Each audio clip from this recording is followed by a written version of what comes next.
Oh my dear viewer, every time I do a video on an outdoor power product such as an electric mower, I always hear that gas is the way to go. And when I do one for gas, I always hear that, well, electric is the way to go. Well, I hate to tell you, but I think everybody's head's going to spin in this video because we're going to bring two of the world's most iconic brands when it comes to outdoor power equipment together. You see, growing up in western Pennsylvania and now living in eastern Ohio, John Deere was a staple in every community. So much so, we literally had an annual dedicated drive your tractor to high school day. You would literally see giant combines sitting in the place of where a Ford truck used to be. Looking back, that was kind of weird, but that's what we used to do. Honey, I'm gonna run the giant tractor down to the store. You want anything? Fast forward a few years, and wow, things have really changed. And if you're a subscriber to this channel, which I'm sure you are, you would know that we bring you a lot of outdoor power equipment that is battery operated. And if there's one brand that's sort of ruining it for every other brand out on the market, it's Ego. And what I mean by ruining it, it is hard to find anything that's battery powered outdoor power equipment that is better than Ego power tools. Their battery technology and their tools themselves have been cutting edge. They're leading the market. When they first came out, simply a few years ago, people sort of laughed at me when I brought them to the channel. And now that's all you really see people talking about is how well these things are performing, how well they are built.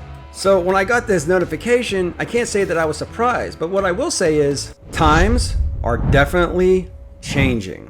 You see, Chervon, the company that owns and manufactures Flex and Ego and Skill Saw, just made an announcement that they just joined forces with John Deere to bring the best-in-class battery platform to more customers. And in the exact same article, it also stated that Chervon and John Deere will collaborate on future product development. Now, if you ask me, this is huge news, and there's two reasons why. Number one, even if you're not shopping at a John Deere store, having these carried in more stores, multiple stores instead of just one or two, probably helps with the pricing. Instead of one or two stores having a monopoly on a certain brand, now you have multiple stores carrying the exact same brand, and now they're able to compete in pricing. And even though Chervon may determine some of the price ranges, you still get a little bit of pushback from other stores saying we want to maybe have a deal or a sale and compete a little bit more. The second reason I like this is because they're collaborating. Listen, let's face it, John Deere has been a staple in the Americana way of life for many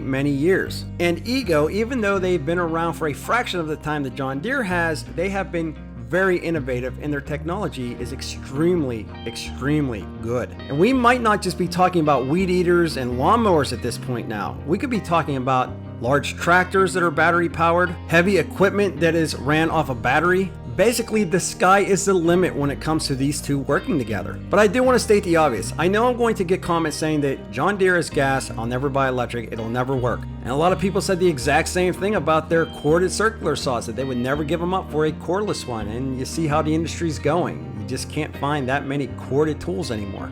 I just see this being the future. Whether or not we want it or not, it's happening. But I couldn't be happier that they're doing it with Ego. It doesn't shock me at all. This is the company they decided to work with when it comes to pushing new products. They're innovative, they're fresh, they come up with great ideas. Their tools are industry leading, and even others in the industry will tell you that they are chasing Ego when they are designing and releasing new outdoor power equipment. Now, don't get me wrong, you're not going to see giant bulldozers, tractors, combines running off electricity anytime soon, but I have a feeling that if they can keep this partnership going strong, that might not be a far off possibility. And when it comes to convenience and just overall maintenance to these larger pieces of equipment, this might be something that your farmers, ranch hands, and everybody else is using this type of equipment might really like. But of course, I want to know what you think. Do you think that the future for John Deere is electrification of their equipment, or do you think that it's going to take a while before we get to that point? Is there more positives or are there more negatives with these two iconic brands joining forces? Love hearing that sweet feedback. And of course, if you like this video, I'll leave two more for you right here. We'll be back with more videos soon.